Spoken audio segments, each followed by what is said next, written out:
முன்னாள் முதல்வர் போட்டோ போக போக கவுன்சிலர் கூட்டத்துல இப்படி ஒரு பரபரப்பா.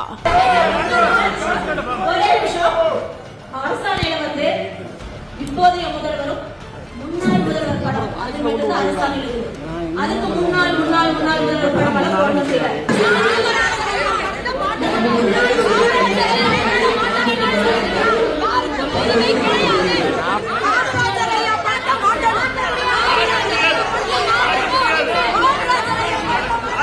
ஒரு பக்கம் காமராஜர் போட்டோ வைத்து போராட்டம், மறுபக்கம் கருப்பு சட்டையின் போராட்டம். போராட்ட காகிதத்தை கிழித்தெறிந்த அடுத்த நொடி நடந்தது என்ன?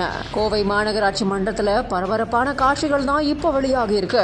மாநகராட்சி கூட்ட வளாகத்துல முதலமைச்சர் ஜோசப் விஜய் அவர்களுடைய போட்டோ வச்சது திமுகவினர் மு க ஸ்டாலின் அவர்களுடைய போட்டோ வைக்கணும்னு சொல்லி முன்னாள் முதல்வரோட போட்டோவோட வந்திருந்திருக்காங்க.